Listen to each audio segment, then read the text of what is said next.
नमस्कार जी, आशा करता हूँ आप सब बहुत अच्छे होंगे। देखिए, आज हम डिस्कस करेंगे 13 सितंबर का द हिंदू न्यूज़पेपर और पीआईबी का इंपॉर्टेंट करंट अफेयर्स। पीआईबी सरकार की सरकारी वेबसाइट है और हमारा करंट अफेयर आपके सभी पेपर के लिए काम का रहेगा, चाहे आप यूपीएससी के किसी पेपर की तैयारी करते हैं, पीसीएस की या किसी भी वनडे एग्जाम की। तो लीजिए स्टार्ट करते हैं।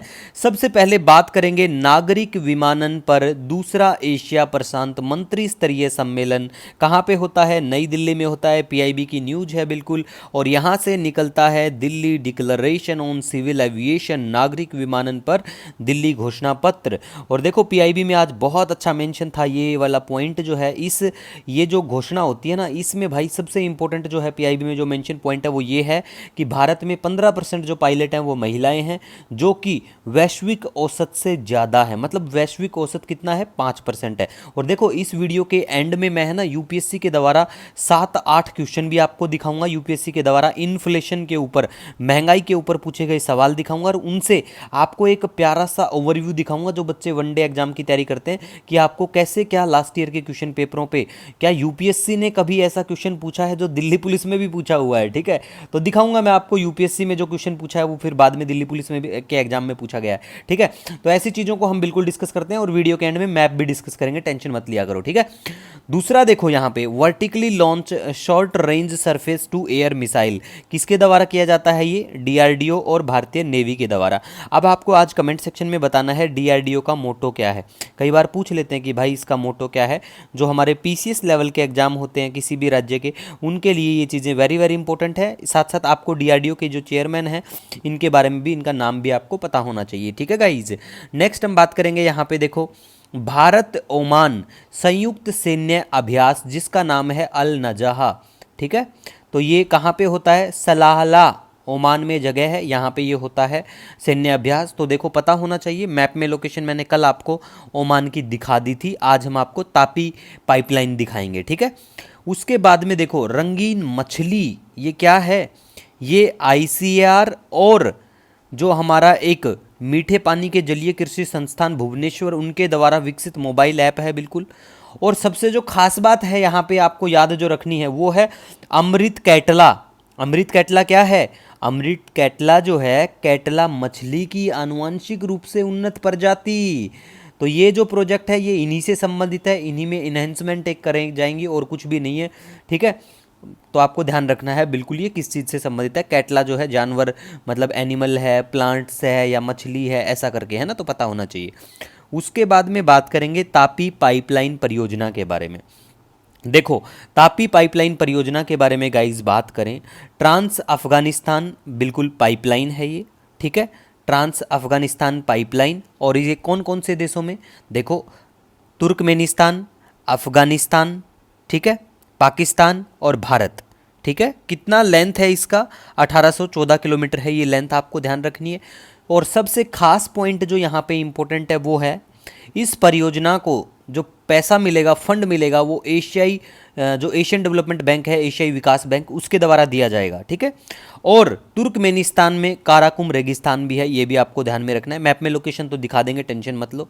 उसके बाद में गाल्कनिश जो गैस फील्ड है तुर्कमेनिस्तान में पड़ता है, वहाँ से पाइपलाइन स्टार्ट होगी और पंजाब के फाजिल्का तक ये बिल्कुल आएगी, भारत। ठीक है गाइस, अब देखो नेक्स्ट, तेजस MK-1A, ये क्या है? एक स्वदेशी हल्का लड़ाकू विमान है, हिंदुस्तान एरोनॉटिक्स लिमिटेड के द्वारा इसको बनाया जाता है। तो ये वेरी वेरी इंपॉर्टेंट है। आगे से हम कोशिश रखेंगे जो भी आपको ये तोते रंग का जो कलर है, हाईलाइट है यहाँ पे, इससे जिसको भी हम करेंगे हाईलाइट, वो एग्जाम के लिए वेरी वेरी इंपॉर्टेंट रहेगा। ठीक है, वैसे देखो, तापी पाइपलाइन भी वेरी वेरी इंपॉर्टेंट है, लेकिन मंथली हमारे जो पीडीएफ होंगे उनमें हम ऐसा किया करेंगे। ठीक है, बच्चों को पहले ही आइडेंटिफाई हो जाए थोड़ा। अब देखो, दूसरा, प्रणब सेन की अध्यक्षता वाली सांख्यिकी संबंधी स्थायी समिति भंग होती है।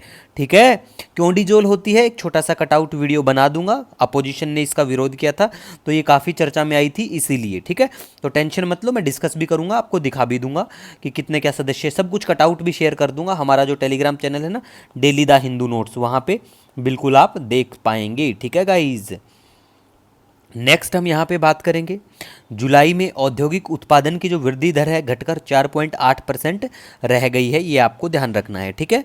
अब हम आगे बढ़ेंगे यूरोपीय सेंट्रल बैंक की अध्यक्ष की ओर। कौन है अध्यक्ष? क्रिस्टीन लेगार्डे। लेगार्डे कोई बात नहीं है, लेकिन ये याद रखो ये भी सुर्खियों में रहते हैं, ठीक है। उसके बाद में हम बात करेंगे मदिरा के बारे में, मदिरा नदी के बारे में, ठीक है। ये कहाँ पे है? देखो ये ब्राज़ील में है और अमेजोन नदी की प्रमुख सहायक नदी है। नेक्स्ट अब हम बात करेंगे, वेरी वेरी इंपॉर्टेंट सवाल है आज का ये, कि गूगल जो है विश्व शतरंज चैंपियनशिप अक्टूबर के बाद में होने वाली है, शायद सिंगापुर होस्ट करेगा। विश्व शतरंज चैंपियनशिप 2024 का शीर्षक प्रायोजक होगा। एग्जाम में बिल्कुल ऐसी वाली चीज़ पूछी जाती हैं कि इसका प्रायोजक कौन है, क्या है ना। कोई भी चाहे इवन गेम होते हो तो आपको बिल्कुल ध्यान में रखना है, ठीक है गाइज।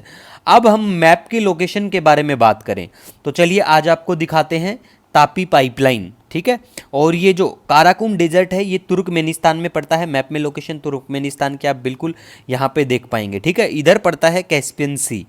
कैस्पियन सी को कौन कौन से देशों की बाउंड्री टच करती है, ये सवाल मैं पहले बहुत बार आपसे पूछ चुका हूँ, ठीक है। इधर है ये तुर्कमेनिस्तान, ये है अफगानिस्तान, इधर से ये होती हुई पाकिस्तान के यहाँ से होती हुई और ये पंजाब के फजीलका तक है। तो गिलकनेस जो एरिया है तुर्कमेनिस्तान का, वहाँ से गैस फील्ड है ये, यहाँ से स्टार्ट होती है, फाजिलका पंजाब के यहाँ एंड होती है। और इसकी लेंथ कितनी है ये भी आपको ध्यान में रखना है, ठीक है। पेपर में पूछते हैं डायरेक्ट, ठीक है गाइज। अब हम बात करेंगे यहाँ पे जो यूपीएससी के द्वारा लास्ट ईयर क्वेश्चन पेपर। अब देखो आप कमेंट करके ये मत बोलना कि सर हिंदी में वीडियो था लेकिन क्वेश्चन आप इंग्लिश में दिखा रहे हो। जब मैं पीवाईक्यू डिस्कस करूंगा टेंशन मत लो, हिंदी में ही पीवाईक्यू को हम डिस्कस करेंगे हिंदी माध्यम के बच्चों के लिए। यहाँ पे सिर्फ दिखाने का मेरा आज मकसद ये था। स्क्रीनशॉट आप यहाँ पे ले सकते हैं और पीआईक्यू देख सकते हैं क्या क्या पूछे गए हैं इन्फ्लेशन के ऊपर। 2-3 सवाल हर साल आपको देखने को मिलेंगे इन्फ्लेशन बेस्ड जो होते हैं, ठीक है। चाहे वो 23 का पेपर रहा हो चाहे वो 24 का पेपर रहा हो, सारे क्वेश्चन मैंने इंक्लूड यहाँ पे इसलिए नहीं करें क्योंकि फिर वही हो जाता, फिर क्वेश्चन का ही आज लेक्चर हो जाता, ठीक है। तो आपको बिल्कुल इन्फ्लेशन को नहीं छोड़ना है, हम भी कोशिश करेंगे आप तक वो सवाल दिखाने की। अब देखो यहाँ पे दूसरा मेरा मकसद था आपको दिखाने का कि जो पीवाईक्यू होते हैं वो रिपीट भी होते हैं। जैसे देखो ये WPI और CPI ऊपर बेस्ड जो कंज्यूमर प्राइस इंडेक्स और होलसेल प्राइस इंडेक्स होता है उसके ऊपर बेस्ड सवाल देखो कब कब पूछा। 1997 में इन्होंने पूछा है, 2010 में पूछा है वही सवाल, उससे ही रिलेटेड सेम फिर 2020 में पूछा है। 97 में जो सवाल पूछा था इसका मैंने इसलिए मेंशन किया स्पेशली यहाँ पे कि बच्चे गलती ना कर दें, क्योंकि 1997 में जो सवाल पूछा था उसका आंसर यहाँ पे बिल्कुल कि इन्फ्लेशन जो मेजर किया जाता है वो WPI wholesale price index number के ऊपर मेजर मतलब इससे किया जाए। लेकिन 2017 में दिल्ली पुलिस के एग्जाम में पूछा गया था ये सवाल सेम एज इट इज, तो उसका आंसर था CPI, क्योंकि चेंज कर दिया गया है 2014 से। तो ये भी बिल्कुल आपको ध्यान में रखनी है चीज़ों को। बाकी टेंशन मत लो, जब हम कवर करवाएंगे तो इनकी अंदर के क्या कुछ राज हैं वो सब हम डिस्कस करेंगे। RBI क्या करता है क्या नहीं करता है, टेंशन फ्री रह के मज़े से आप क्वेश्चन करिए, मज़े से अपनी पढ़ाई करिए। और कोई भी सजेशन सुझाव आपका रहता है कमेंट सेक्शन में जरूर बताइएगा। मिलेंगे नए दिन के साथ, तब तक के लिए जय हिंद।